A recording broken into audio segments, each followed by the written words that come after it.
Halo,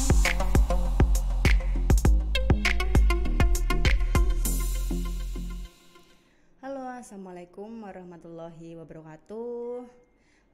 Kita bertemu lagi di semester ini, di mana nanti di semester ini saya akan mengampu mata kuliah Practical Managerial Accounting. Nah, di mana untuk pertemuan pertama ini kita akan membahas dulu mengenai silabus mata kuliah, seperti kayak kontrak kuliah selama 1 semester itu seperti apa.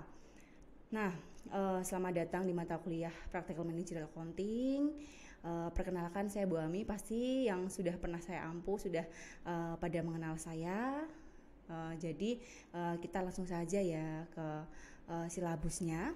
Nah, peraturan di kelas nanti ada beberapa peraturan. Nah, di mana di sini bisa kalian lihat kenapa peraturan kelas ini saya kosongi. Nah, nanti peraturan kelas ini akan kita sepakati bersama. Jadi aturan yang ada di kelas bukan hanya dari saya sendiri, tetapi nanti akan kita bahas bersama di pertemuan pertama, yaitu nanti kita akan membahasnya mengenai peraturan apa saja yang ada di kelas kita nanti, seperti nanti misalnya cara berpakaian, kemudian nanti soal saat UTS atau UAS, kemudian nanti soal tugas, soal apapun nanti akan kita sepakati bersama di pertemuan pertama nanti. Nah, kemudian kita lanjut di tujuan kelas. Nah, tujuan kelas sendiri nanti karena ini membahas mengenai Practical Managerial Accounting, pastinya yang pertama itu mahasiswa diharapkan mampu menguasai perhitungan mengenai managerial accounting. Nanti kan pastinya kan karena praktikal itu banyak hitung-hitungannya, jadi nanti diharapkan mahasiswa mampu menguasai perhitungannya kayak gitu. Kemudian yang kedua, mampu memahami siklus keuangan perusahaan, karena ini berhubungan dengan data, otomatis juga berhubungan dengan keuangan perusahaan kayak gitu ya. Nah, yang ketiga yaitu mahasiswa mampu memiliki sikap integritas dan disiplin. Jadi nanti diharapkan kalian mengikuti perkuliahan secara baik dan kalau bisa nanti kalian juga aktif selama perkuliahan.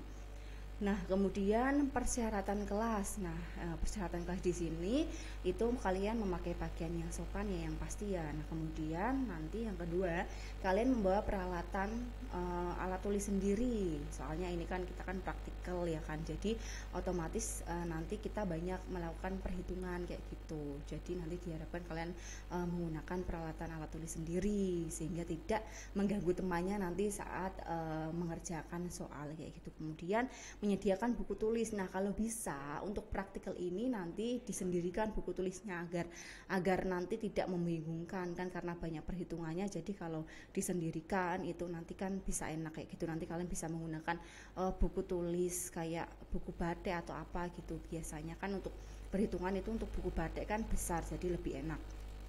Oke, kemudian materi kelas. Nah, materi kelas di sini itu ada pengenalan materi, di mana pengenalan materi itu nantinya jadi saya akan sedikit membahas mengenai teorinya, walaupun kita kan praktikal ya kan, kita praktikal, tapi nanti saya akan sedikit membahas mengenai teorinya sedikit untuk mengingatkan kalian biar nggak lupa. Kemudian ada pendalaman materi, otomatis tentang perhitungan yang ada, karena kita kan praktikal, jadi kita lebih fokus ke perhitungannya atau hitungan kayak gitu.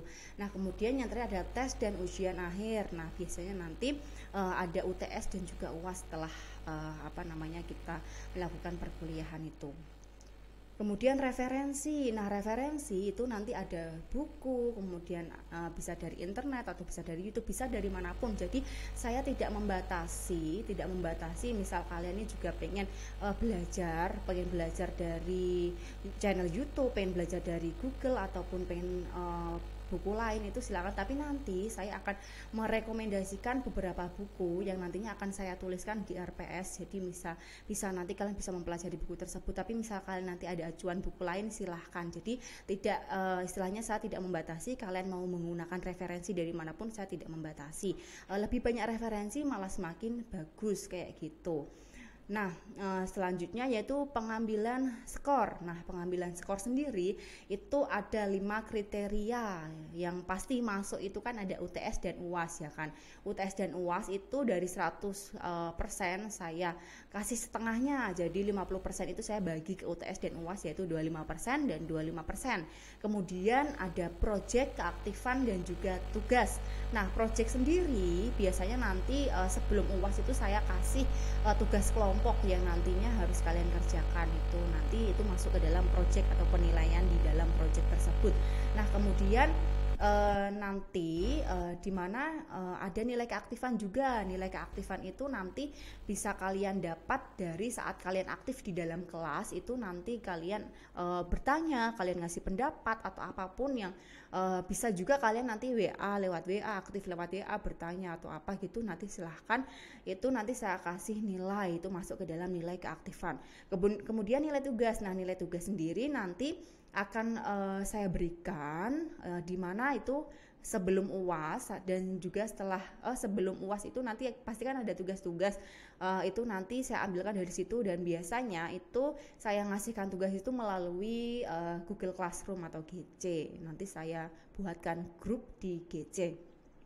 Oke, itu mengenai kriteria penilaian. Kemudian kontak dosen.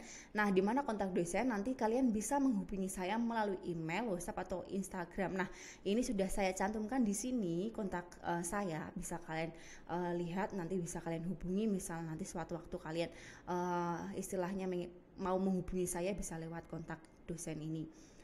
Oke, sekian, terima kasih. Nanti misalnya ada pertanyaan bisa langsung menghubungi saya tadi di mana di kontak yang sudah saya sediakan, atau nanti saat pertemuan langsung waktu di kelas. Oke, terima kasih. Sekian, wassalamualaikum warahmatullahi wabarakatuh.